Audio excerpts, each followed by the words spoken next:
Okay, next. What if mag-create kog object pero not on the usual XY or not on the current XY plane? So nako naka-angle. Pwede naman, example, cylinder. Mag-choose ka og plane na dili siya usual. Di siya usual sa ato ang origin. Example, this one. Hindi ka dra mag-create diretso. Og radius or diameter and then height. Kita mo. Okay. Tapos example, nagmali ka. Click lang object and then delete. Okay? And then, what if wala kay plane na makita? Pwede na to tandugon si origin using UCS. I-change na to ang iyahang example, so y ta. Gusto na to ingani ang ato ang height. Nag-change ang ato ang grid line. And then, example, dara ta mag-simo og cylinder. And butang na ta og height. Okay na, di na siya usual, di ba? Tapos, ibalik lang nato sa dati ang ato ang origin or ato ang coordinate system, UCS Japan, and then world. Parang balik sa dati. Okay? I hope you followed.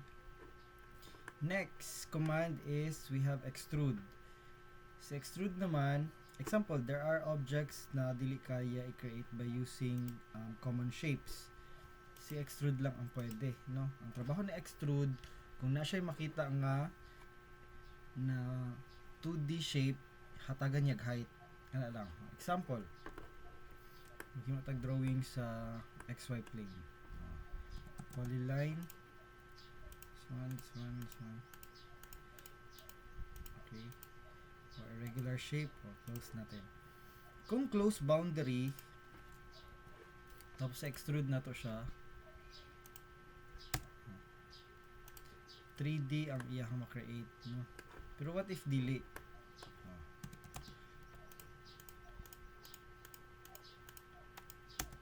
Ngani lang, dili naka-close.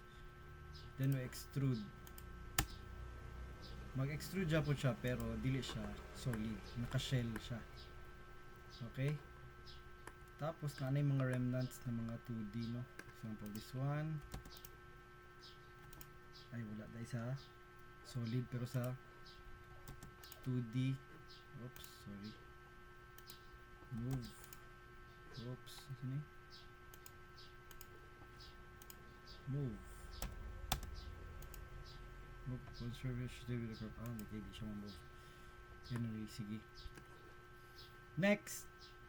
Ito lang ang trabaho na extrude. Kailangan na ay 2D shape sa isa ka plane and then hatagan nimo og height.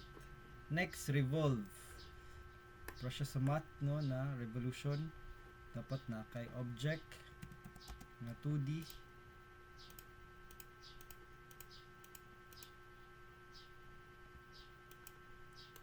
Close natin.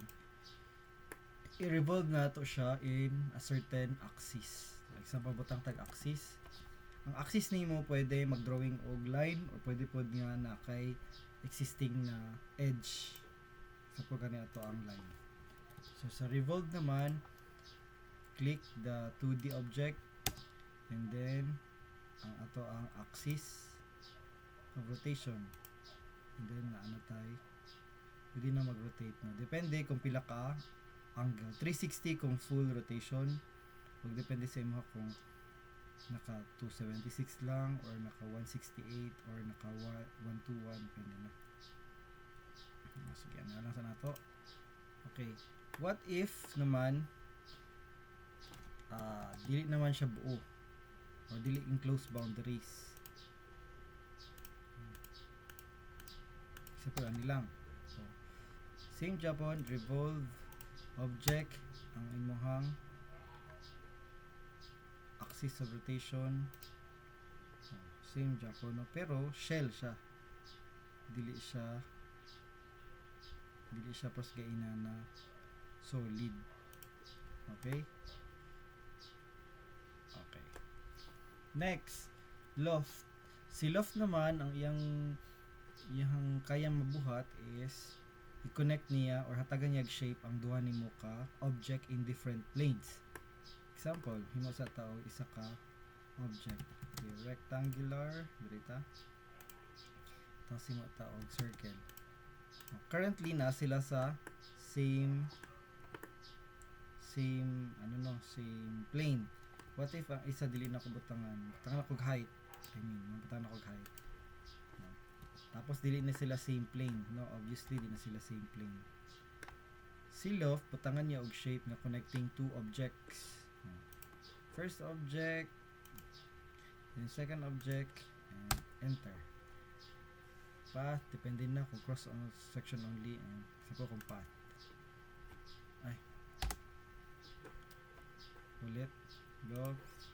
Pwede na diretso lang. Enter and enter. Wala na. Solid. What if delete naman solid?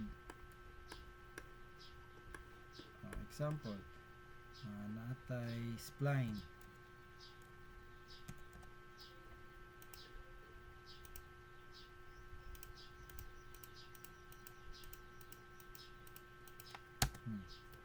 Na siya sa nga plane. Then we have line.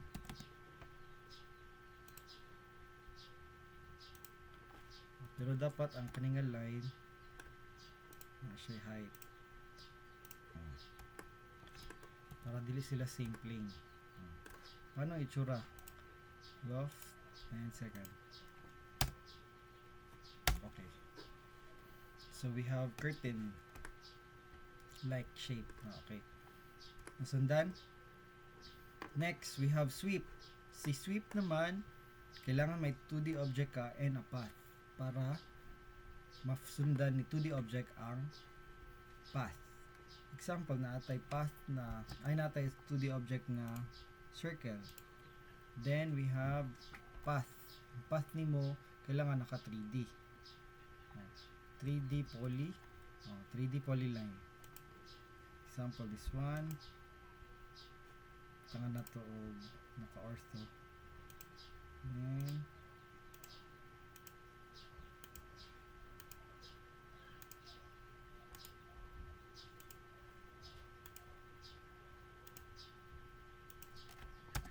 example mo ni pansin.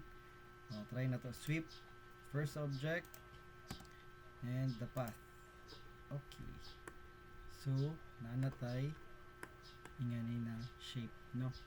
What if smooth ang edges kani kay na edgy man ang imong object? What if smooth?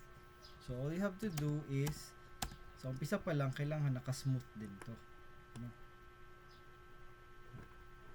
Sige, example, we change the shape.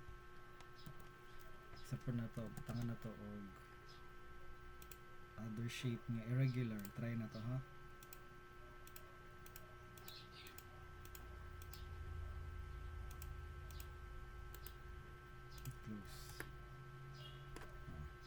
Sweep, first object and second. Nanatay sila siya nga shape. Bahala na ka ma-imagine, no? So these are the basic lang sa 3D, sa AutoCAD 3D. So select lang mo dari, no? Okay. Next naman is we have sa edit type. Press, pull, union, subtract, intersect. Press pull, mura Japon siya extrude, pero na siya yung mga wala gina exclude. Example, tapos na ay mga circle din.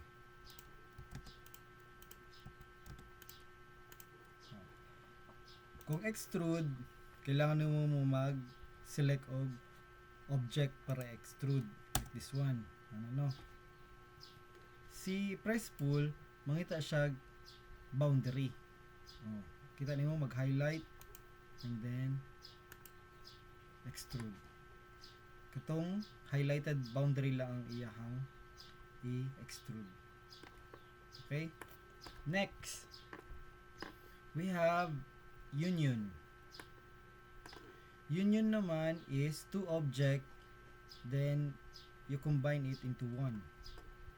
Example, we have cone, then we have sphere,